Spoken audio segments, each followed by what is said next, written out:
Welcome to the GCP-Mindset channel and all topics on clinical research.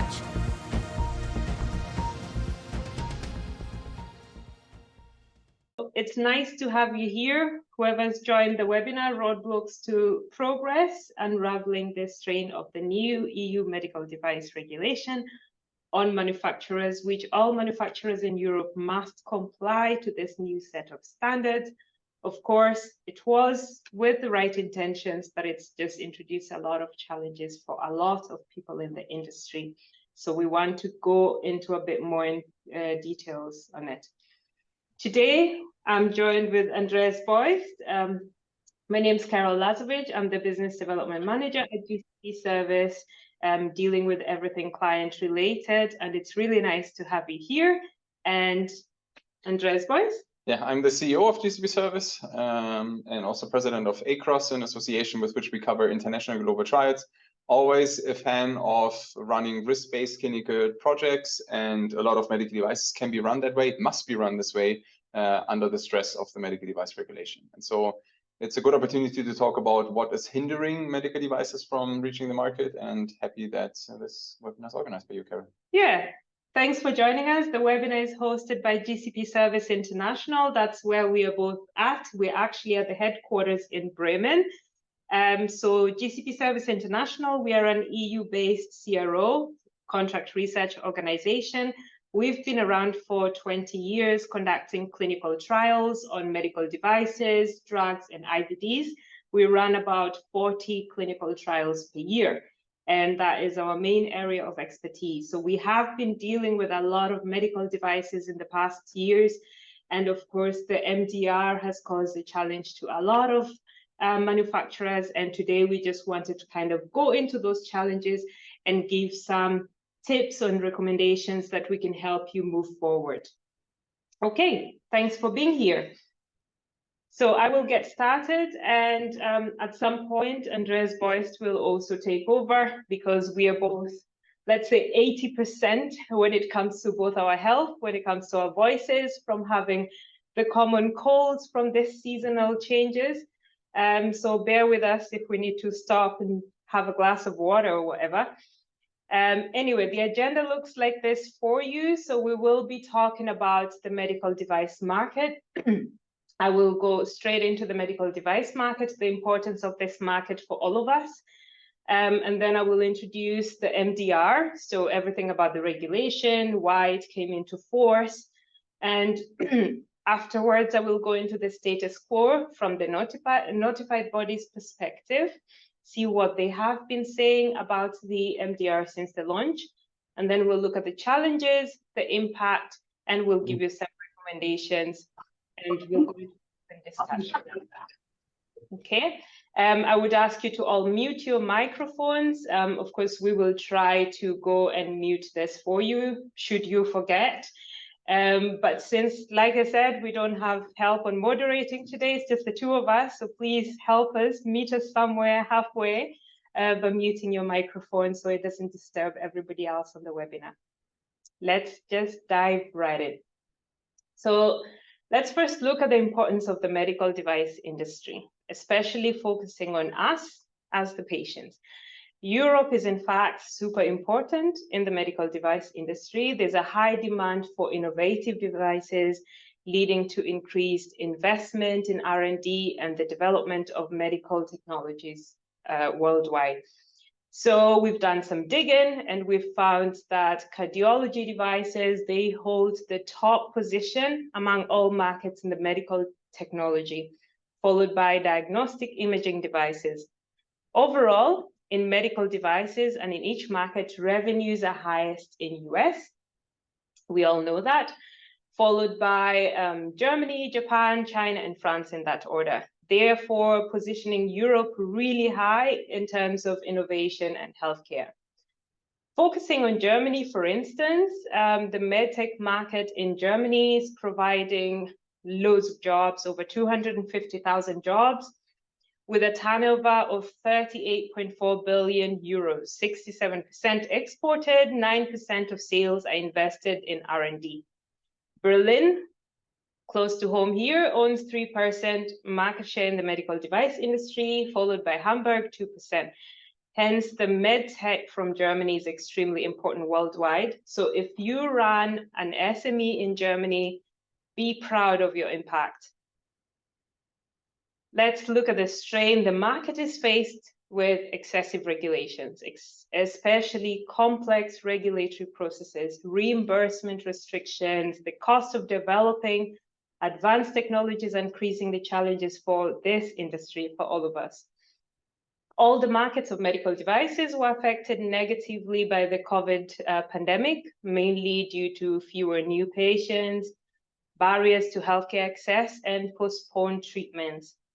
That being said, there is still an annual growth rate revenue between 2023, now 2023 and 2028, and it's still estimated as 4.22%. So forecasting a market volume of 167 billion US dollars by 2028. So it's still looking good, but of course we have one major strain for all of us right now. Let's move on to that strain, that is the EU MDR.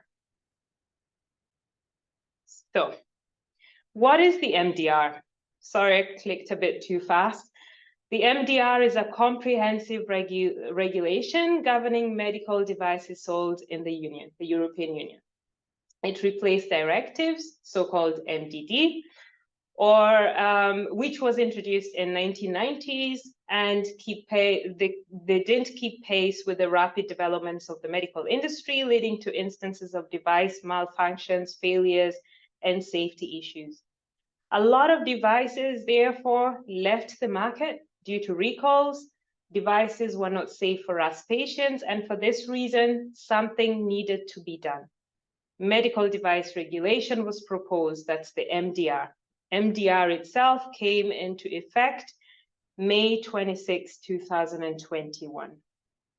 So that's when it came to force, and the goal is to increase the safety for patients, increase transparency, and improve traceability of devices.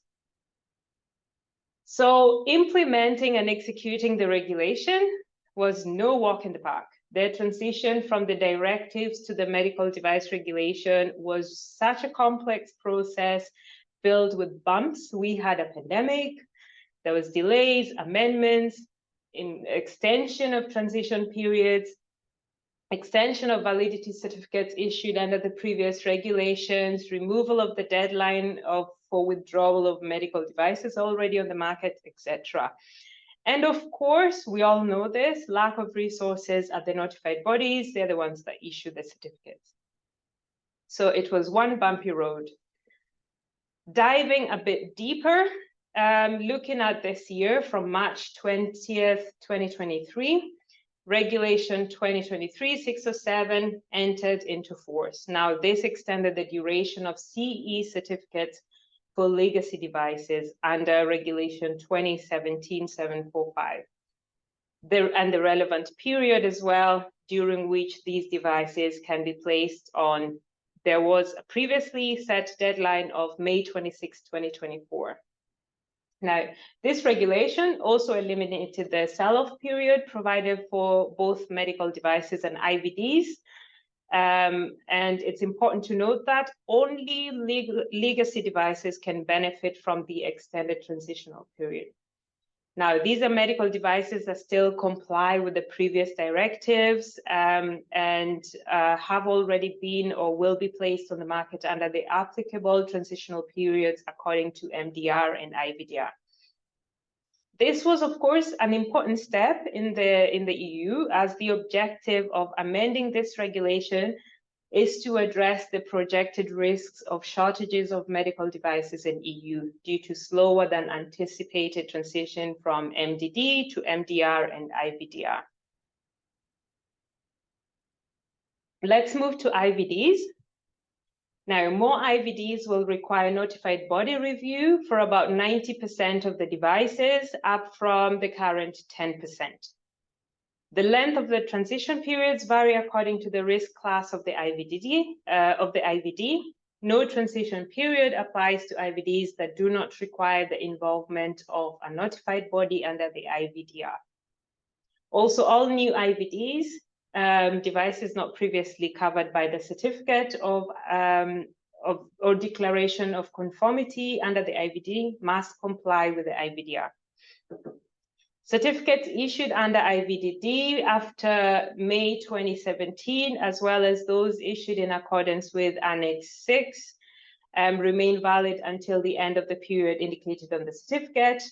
And IVDs that did not require the involvement of a notified body under IVDD, but do so under the IVDR, and for which the manufacturer has drawn up declaration before the date of application, 26th of May 2022, may continue to be placed on the market or put into service until the end of the applicable transition period. 26th of May, you can see here all devices except those covered by the transition period must comply with the IVDR. So, for example, Class A non-sterile devices, and then 26th of May 2025, end of transition period for Class D devices, and for those with certificate issued by a notified body under IVDD. May 26, 2026, end of transition period for Class C devices, and May 26, 2027, end of transition period for Class B devices and Class A sterile devices.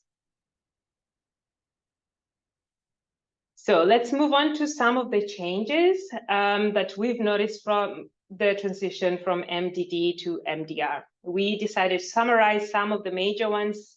Of course, this is not the whole list, but we wanted to highlight some. So I'm going to start with what stayed the same. So the classes of the devices, the current 4 classes, so Class 1, 2A, 2B, and 3 are retained without change. Classification rules are essentially the same, but with some new additions, most related to substances and software. Let's look at what's changed or will change. Essential requirements checklist will definitely be longer in the future. The technical documentation, new requirements will be clearer than before. And as with most other items, technical files will be a lot bigger in future. Conformity assessments, the same concepts are retained, with the manufacturer still being able to choose between the different routes, although there is one less option compared to the MDD. However, the choice between different levels of assessment of the quality management system, technical documentation, or product testing remains unchanged. Notified bodies have more tasks. They perform pre-market assessments, and they will now also face a lot more requirements in the future. They will also be under a lot more supervision. The EU database, the UDMED, the current database will be extended, and in future, some of the information will be publicly available. Vigilance is retained with extended requirements which incorporate the content of the current vigilance MEDEV. Moving on to what's new, we have the requirements of post-market surveillance. Notified bodies, again, will play a bigger role in supervising the manufacturer's post-market surveillance system. Additionally, the new EU MDR introduced as well requirement to produce a post-market surveillance report, depending on the device class, a periodic safety update report, although this is already established under the ISO 14971, UDI, or Unique Device Identification. It's new in Europe, but it has been established requirement in the United States for some time already. The requirement that at least one person in the organization be formally assigned responsibility for ensuring the regulatory compliance of the enterprise, again, not really new for those organizations which already have quality and regulatory compliance or safety manager.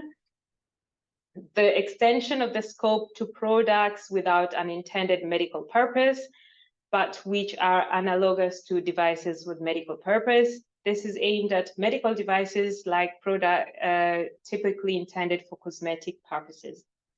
So an example, corrective contact lenses.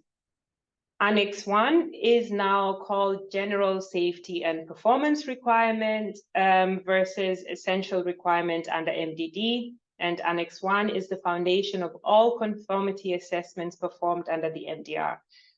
It outlines some broad requirements that are applicable to all devices.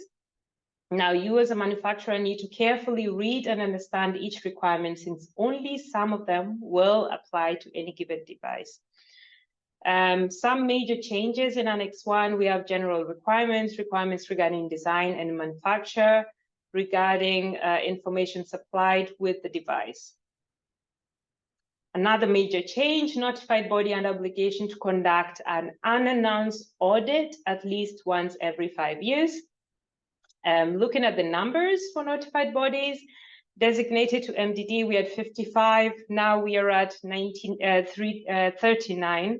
In German, we usually say the last number first, so I ended up doing that. Current status of MDR is 39. Broader range of so-called medical device now also include cosmetic devices, products for cleaning, sterile devices, contact lenses, liposuction equipment. There are more requirements for sure, especially on clinical data, technical documentation, and labeling. So, moving on to device classification, while the MDD focused on the regulations and oversight that would get the product to market in the EU, MDR expands to consider the full product lifecycle: development, testing, manufacturing, commercializing, efficacy, safety, and long-term use. Due to this increased scope, as well as increased public interest in long-term safety, MDR takes more conservative approach to device risk classification. Therefore, some devices have been reclassified into higher risk categories, like all active implantable devices and the accessories will now be considered class 3. Any substance-based device intended to be used via body orifice or applied on the skin may not be class 1, which used to be the case on MDD, but may be reclassified to class 2A or class 2B. We also have certain software, some revisions where the material properties or of otherwise unmodified products may lead to classification changes, for example, nanomaterials. Class 1 devices do not necessarily need a notified body involvement in the conformity assessment procedure. MDR does insist on the certification of the quality management system by a notified body. Both these things save time and money.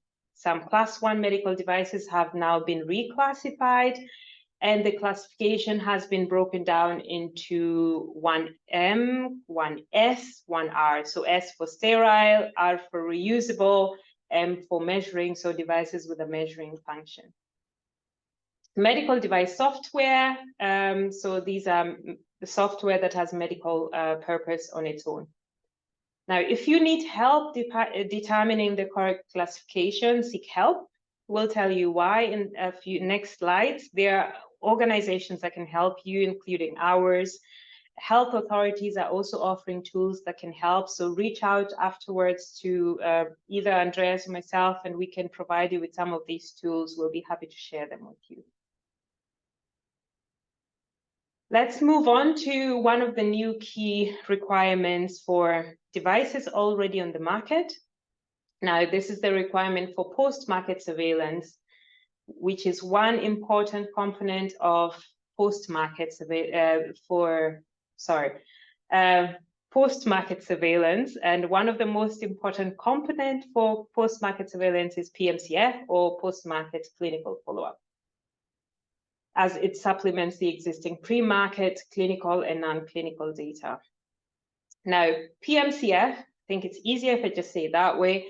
Data must be documented in a PMCF evaluation report, which is part of the clinical evaluation report, and the technical documentation for the medical device. PMCF activities, they should run on a continuous basis throughout the entire life cycle of a medical device. Now, it's a proactive process to collect clinical evidence to assess safety and performance of medical devices when used as intended. Now, a few things you should know when designing a medical device PMCF plan before deciding on the PMCF plan strategy. The manufacturer, you have to consider a number of key points to ensure best practice and simplest way forward for you. In short, a few things you can consider is, can you claim your product is equivalent with one of your own existing products and avoid another PMCF study? Can you statistically justify the reason for your specific PMCF data? Are you following ISO 14155? And are your data collection tools validated? Be thoughtful in messaging the notified body to avoid issues with unfulfilled promises of specific PMCF activities. Common issues observed in PMCF plans by notified bodies include lack of clarity or specificity in the plan. Notified bodies are often looking for clear and concise objectives, methods, and points in your PMCF plan. If these elements are missing or poorly defined, it can lead to confusion and delays in the approval process. Inadequate sample size or patient population representation, notified bodies want to see that the PMCF plan includes a sufficient number of patients who accurately represent the intended use population. Now, this ensures that the data collected will be relevant and also meaningful. Any issues with data collection, analyses, any methodologies, notified bodies are expecting robust data collection methods that are suitable for capturing meaningful insights. Additionally, they look for appropriate statistical analysis to ensure that the conclusions drawn from the data are valid and reliable. Next slide. Moving on to another change since the transition, medical device manufacturers must start to comply with Annex 1, which is now called General Safety and Performance Requirements of the MDR. It emphasizes the importance of ensuring that medical devices are designed and manufactured in a way that minimizes risks to patients and users while meeting the necessary performance requirements. I'm going to break down Annex 1 here in 3 chapters. Chapter 1, the general requirements with a primary focus on safety, performance of the device, benefit risk evaluation, risk management evaluation, risk reduction and control. Chapter 2, requirements regarding design and manufacture, focusing on properties that's like chemical, physical, biological, labeling requirements for these properties, contamination and component of the devices, so those that contain medicinal or biological contents. Chapter 3, requirements regarding the information supplied with the device in the form of a label, so instructions for use, and via the packaging that maintains the device's sterile condition. Now, to meet all the requirements for general safety and performance, ensure you conduct a gap assessment using the checklist provided according to MDR, ISO standards. What you don't want is a gap, and a gap will be considered upon a lack of information to provide the requirements. When performing your gap analyses following the general safety performance requirements, you'll need to collect enough evidence to prove that your device fulfills all the requirements. Not having enough evidence in this regard will be considered a gap. So talking of evidence, let's move on to sufficient clinical evidence, where I will now hand over to Andreas Boist. Righty. Okay, let's talk about evidence. And yeah, exactly as Kara said, what is sufficient clinical evidence? Because this is at the core of where most medical device manufacturers really see a problem approaching the new medical device regulation. It is not well understood what constitutes this, and there's some help available, but most information is too vague because of the diversity of medical devices on the market. And so in many of our discussions with our various clients or with medical device manufacturers, not only in Europe, but also internationally, that want to reach the European market, it is well understood that by simply following the guidance, you cannot quite clearly identify how much clinical evidence you need. And obviously, it's about minimizing it, because generating a lot of pre-market clinical evidence is obviously going to fulfill the requirements, but it's also going to increase the cost of your device and may be completely unnecessary. And a key point here is to look at what clinical evidence exists for your device or for similar devices, and use this, first of all, as a justification. And your story should have some amount of foundation. But personally, I am a risk-affine person, and I like to push the envelope and try to see if less evidence could also suffice for a product. And in many cases, it can, even with an add-on, let's say, admission of performing a post-market clinical follow-up study. But the most important piece is time to market speed for new devices, and for legacy devices. I think there we have a lot of opportunities to generate information, which I'll get to us in the next slide. The most important part at the beginning of the story is actually structuring how you approach the question of whether you have sufficient clinical evidence, because this should happen in a clinical evaluation.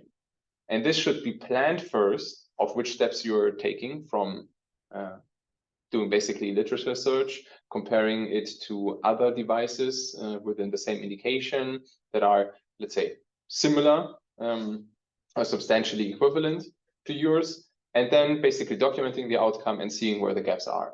And this is really something that you should do at the beginning, the formality of which has been increased, but the focal point here should still be the level of evidence that you sort of like generate afterwards. And I always feel like this picture here wraps this up quite well. You can see here that basically, if you start with your medical devices, it can either be CE marked or it cannot be CE marked, or you can have a situation, for example, if it's developed only for a certain university clinic that has developed their own medical devices only for their own use. You may even have a scenario in which you do not want to market your product. You don't want to CE certify it, and you only want to do it locally. And if you go from there, and you already have a CE marked device, for example, a legacy device that was already CE marked under the Medical Device Directive, you can continue utilizing this CE mark to generate, in a much more streamlined manner, data from your post-market clinical evaluation, as long as you perform your studies within the intended purpose.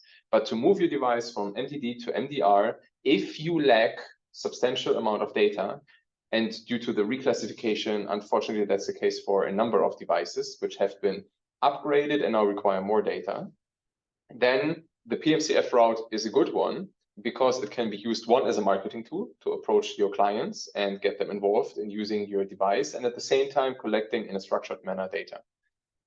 Obviously, there are other clinical investigations you can conduct with marketed devices within their indication.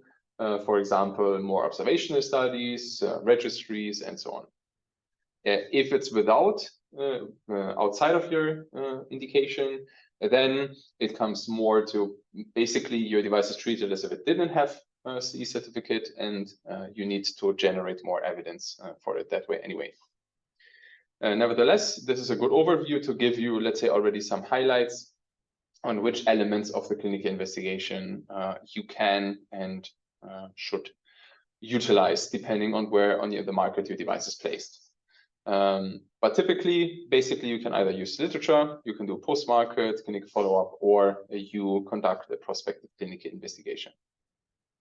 And especially in the pre-market space, you have, of course, lots of sources of data that you need.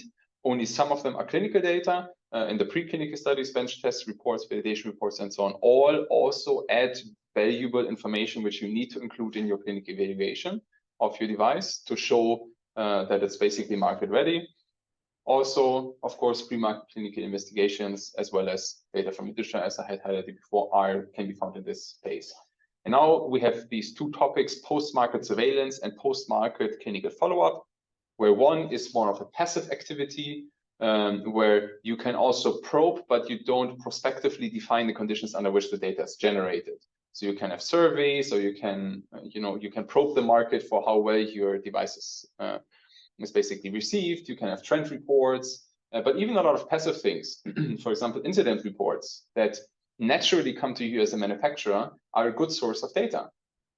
And of course, the list that's on. So passively, through your quality management system as a medical device manufacturer under MDR, you are already generating a lot of data, which you shouldn't disregard. And we've had cases in which we could extend some of this data collection that we have in a passive way, for example, incident reports, and simply supplement it by doing a survey at these clinics, for example, that are using the medical device to get a better understanding of whether the incidence reports we are getting are actually representative for what's happening on the ground. And together, this added additional evidence, which was sufficient to fulfill the conditions by the notified bodies to keep the medical device on the market. Post-market clinical follow-up studies is more of an active process that can involve observational studies or interventional studies. Retrospective analyses are also a good way of utilizing your device. It depends a bit on what type of data is generated and how it's generated for your device, what type of device you also have, as well as questionnaires. And yeah, obviously, even looking into literature, if someone else has used your device, can be used as a sort of foundation. All in all, I think it's important to once take a step back and look at all of the indirect evidence. And here, there's definitely been a bigger roadblock instated through the MDR, and that is what type of evidence you can use.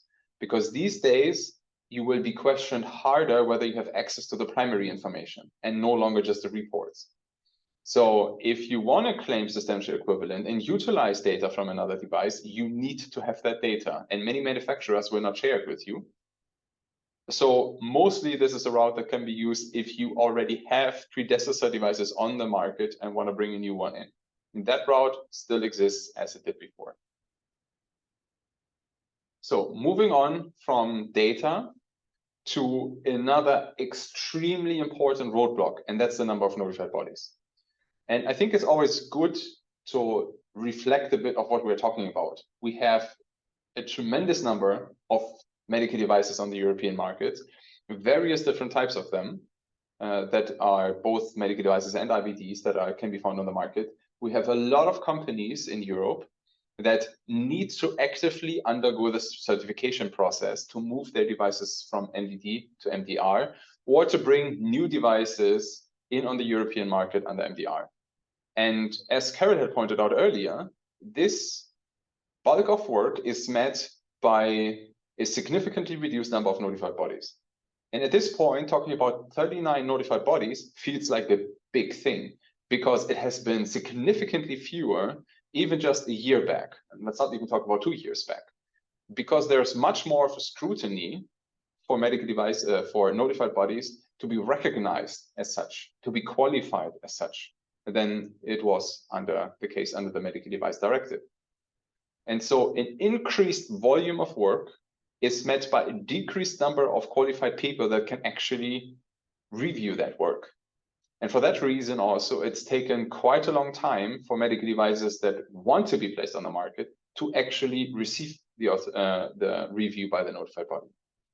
And so one of the things that we would always recommend to all manufacturers is to seek for a notified body as soon as possible. Not only to utilize the transition period to the maximum effect, because you need to have agreements with notified bodies, but also to reserve your slot in the pipeline of these notified bodies. And you shouldn't wait until you have all evidence accumulated and only then approach a notified body, because then it's going to be too late. Now, there has been, and we've dedicated a few slides to it, a very nice report. It's published by the European Commission, I think, and it's about the notified bodies and their perception of the MDR implementation. And they talk a lot about numbers of applications and the process, and therefore I wanted to share this a little bit with you. And it's from end of first quarter of this year, so it's a very recent one, and it's a depiction of basically how this process of the MDR implementation has happened in Europe. And we see here basically an overview of the applications, and you can even just by the sheer number of applications see we have 11,418 applications by March of 2023 for the MDR. That's new and old devices, obviously, primarily old devices. And of those, only a small fraction, around a third, have received, or actually a quarter, have received MDR certificates.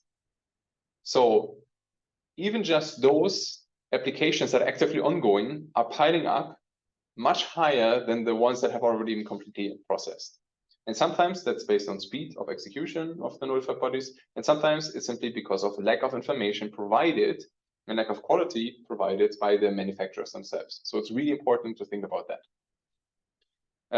There is an overview or review of basically the time frame between the application and the written agreement, and that's quite manageable. Apparently, on average, it takes around 2 to 3 months for an application to a notified body that you want to be taken up by them, for them to sign the agreement with you. That's a good thing. The problem is signing the agreement does not at all correlate with them starting working on your product. So do not let these numbers fool you into the false sense of security that you're going to secure a spot at a notified body. Either they are going to straight up reject your application, and we'll get to that also in a second, or there is a chance that they sign your agreement, but you get a slot in 2 years. And as a medical device manufacturer, especially for SMEs, so small or mid-sized enterprises, this is a waiting time that's unbearable. And that really puts a strain on the European ecosystem for medical devices. If you look at the applications that are not going through, so applications that were refused by notified bodies, there's also a bigger spread here of different answers, but the majority of them provided by the notified bodies is that the application is rejected because it simply doesn't fall under the medical device regulation. So the manufacturer did not quite understand whether or not they need to apply and have an agreement with the notified body. But if you look at the overall number of applications, the number of them rejected is anyway extremely small. Now, looking at the status quo, I think it is very interesting, this graph, because it talks about completion of submission packages. These are basically all the documents that the manufacturer submit to the notified body for them to perform an assessment. And one thing that strikes out is there is not even a category that talks about the complete submission. So that means that the incidences in which companies actually provided a full assortment of devices, documents for the devices to the notified body is so small that they would rather categorize them a little bit broader. And it starts with the majority of devices, 55%, having less than 25% of the documents required by the time they first apply to the notified body. I think this is both a reflection, there can be two reasons for it. The first thing is, and that goes back also to my recommendation, you should apply as soon as possible to the notified body, even if you have your studies still in distant planning, just to secure your spot. And then once you have the data, complete them and basically process through your application. I'm sure that this is at least a substantial fraction of these. The other is that there's really not a good understanding of what all documents are required to be submitted to the notified bodies. And whenever I'm talking with competent authorities on the clinical investigation submissions and what type of documents they are getting from manufacturers, they echo basically the side that the manufacturers don't really understand what type of documents they need to provide to show that their product is, has been produced in a valid and MDR compliant manner. So I think there is a knowledge gap here that is echoed by the notified bodies, but I think in part of it is also a logistical one. And then on the other side, and this is the important one, I think that one should consider, is the time to reach a certificate. That means from basically submission until the time when a certificate is issued. And there are two things here to be separated, because manufacturers need to be certified for their quality management system, and they need to be qualified for the quality management system as well as their product. And obviously you can separate it, and you can also separate the applications. You can first have your quality management system qualified and afterwards your product. And here you see the difference between the two. And while it takes, well, maybe up to a year for, let's say, the majority or at least slightly over half of the applications for quality management systems to be completed, you see that even just, let's say, the peak, the majority, at least the first half, is 1.5 years for a quality management system together with the product. So this is a long time. And you see that there are categories with not unsubstantial numbers. It's quite small on my screen, but it's 8%, I think, of QMS and product categories take more than 2 years to complete their qualification. And the MDR isn't even in effect for so long that we could have these 4, 5, 6 year outliers to affect this. So it is, I think, a testimony to how time-consuming the process is. That is really echoed here by the notified bodies.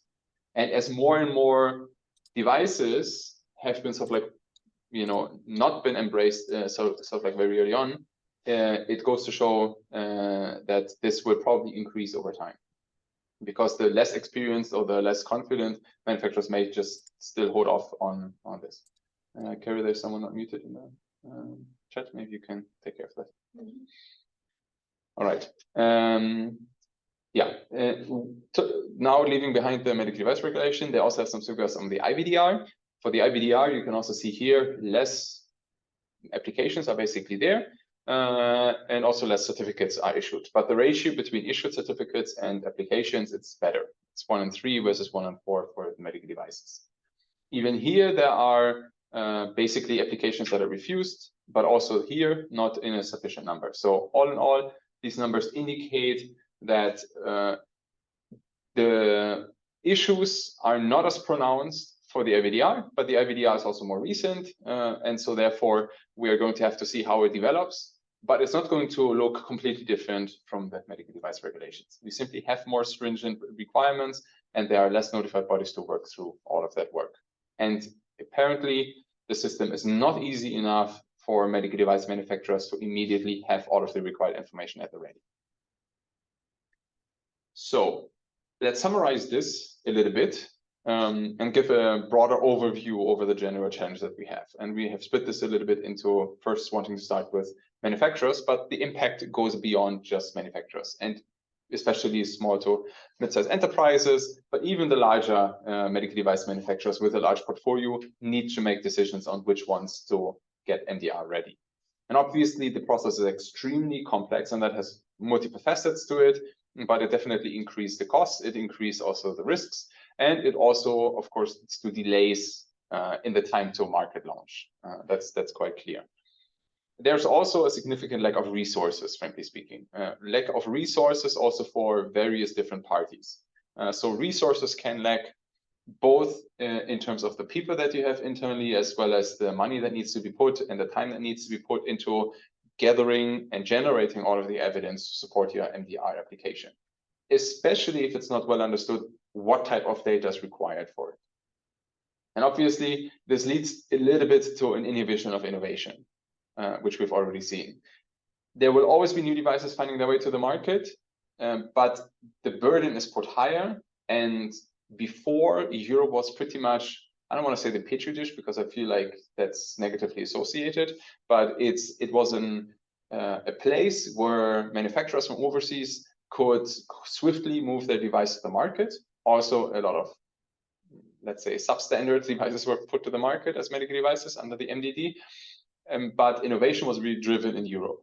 And there was put a halt to this to a certain extent with the medical device regulation, requiring more stringency here. And yeah, obviously now there's a lot more pressure on all of the companies here. This all of this pressure directly then correlates again also the healthcare professionals and patients. So the more complex documentation and traceability for the devices, the additional time and resources to ensure all relevant information are there, this has an impact on medical professionals. Specifically, it has one because there are a lot of legacy devices which are simply withdrawn from the market. And we have seen, and there are very prominent voices in this as well, how especially, let's say, more rare indications, and those where there's not a lot of money to be gained from the system, can be significantly impacted. A lot of work on infants and medical devices used in care for infants, they cannot be sustained under the MDR requirements for data, simply because it is too expensive. And rather than investing into transitioning over from MDD to MDR, these devices will fade out of the market.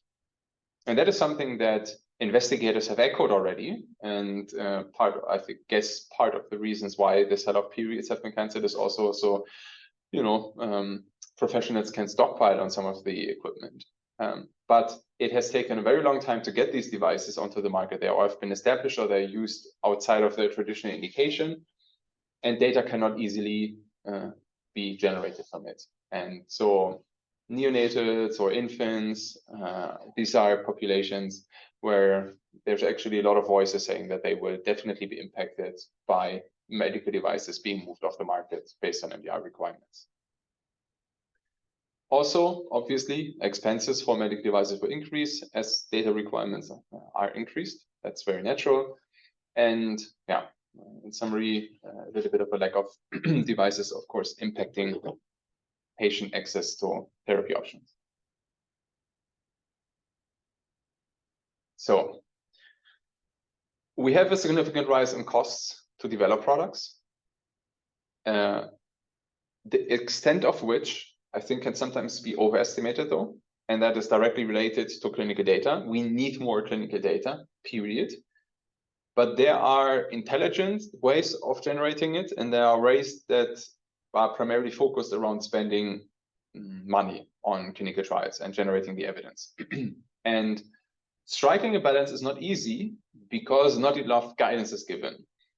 And in Europe, I think one of the problems that we struggle with the most, especially compared to other regions, is that notified bodies will not tell you ahead of time in a consultation which type of evidence and in which way you should generate it. So there is this risk associated with moving your device or wanting to move your device on a market in a way that doesn't generate a certain threshold of evidence, which may be feasible, but is associated with uncertainty, and uncertainty is usually a killer of innovation. And providing an opportunity for medical device manufacturers to discuss beforehand their plans for what type of data and in which way to generate before the application to the notified bodies would help reduce that risk, increase certainty, and if there is a clear path, usually there is also a way. Now, a lot of resources are invested into it, and in the end, the outcome should be better, safer devices for patients. And before, we had one medical device removed from the market every day, basically in Europe, and because they were simply not meeting any standards. And obviously, it's good that something changes about it, but yeah, the balance needs to be struck. What can you do about it? We wanted to talk a little bit about resources, and the first thing is just for completeness sake, and that's nothing that you can specifically do about it, but notified bodies are an essential resource for every medical device manufacturer. Secure them early, and hopefully over time, more and more will also be at a faster and faster speed, actually qualified to act as notified bodies. In addition to that, information is key, because information will pave a way for you to bring your device to the market without collecting excess information that consumes resources and wastes time. And for that reason, it's really good to understand what you're up against. And we love to prepare these webinars and accumulate information for exactly that reason, to make it publicly available and to make it a little bit more accessible. But I know that a lot of in-depth research is also always necessary when trying to embark on such a journey. And so we have compiled a couple of links here that will also give you an insights into different documents that you can read, guidances, documents that you can read.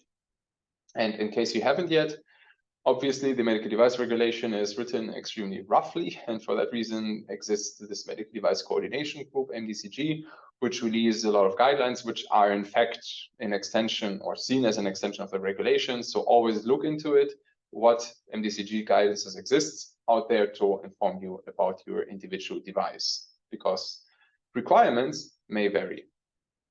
And if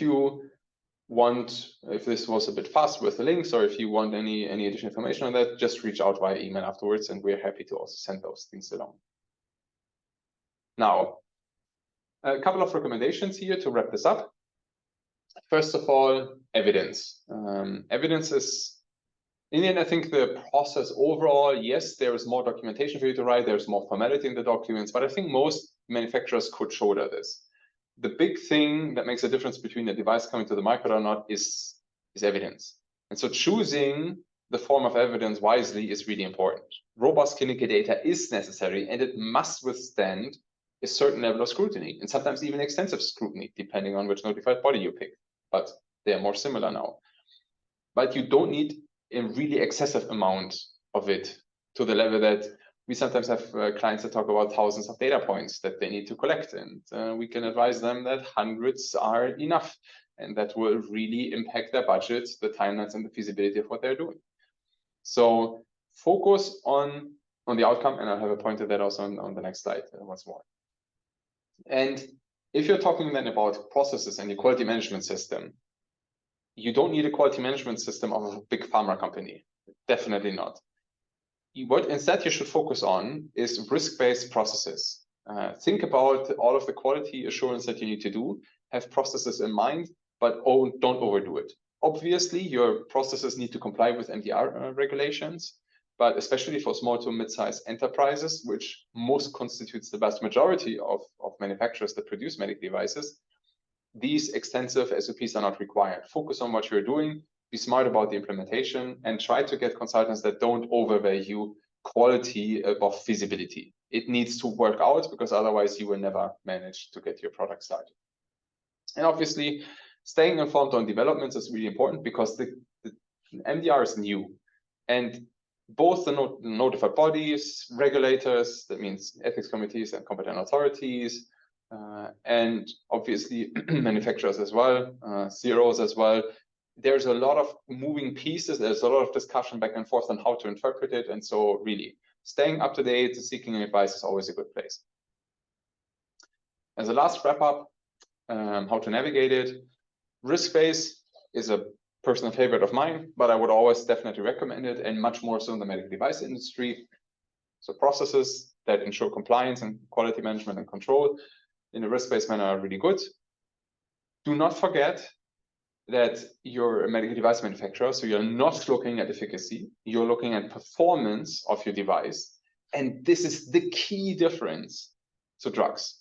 And it's the key difference to get to a point where your device can move to the market quickly, is the performance target. What do you want to put on your label? Keep that like really streamlined towards something that gets you to the market fast, if anything else above it is not logistically feasible for you.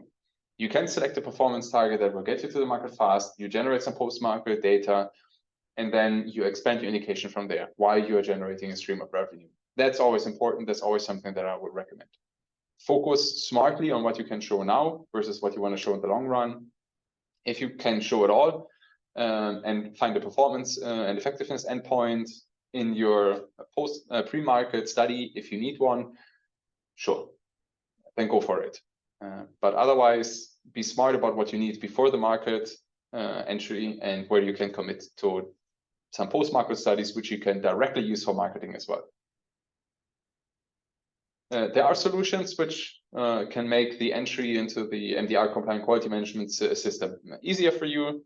There are service providers that can help you with it. And otherwise, yeah, develop something that really fits to your solution, to your product.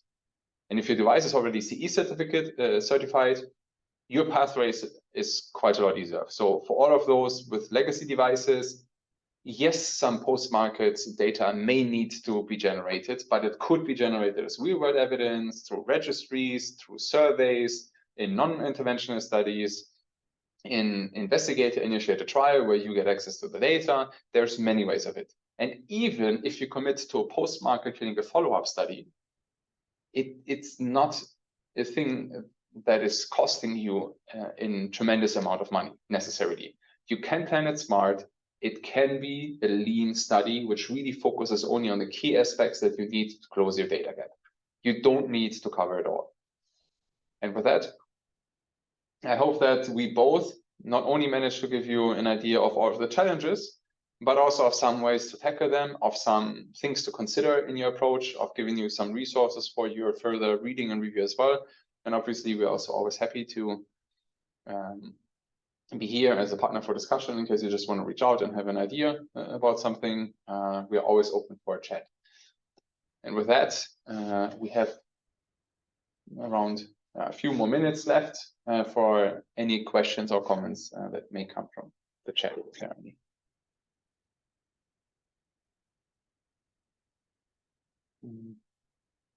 See the chat. See the chat. Okay. Good. Then you can come up, and send us off. I will let Carol send us off. Yeah, so it looks like we don't have any questions today. Would have been nice to hear from your side of things. How is it going with your medical devices? Do you need any support when it comes to all the requirements that we've talked about? Did you enjoy the webinar? That's also something you can also, just ping us and let us know. We would be happy to engage into a more fruitful discussion with you and support you in any way possible. So I think with that, we are just going to say goodbye or choose or whatever. And we hope that this was really insightful for you, for us for sure. We're doing a lot of research. We really enjoyed preparing this webinar for you, so we also hope that you enjoyed the same. And yeah, wish you a good step into the weekend and hope it's fun. Yeah.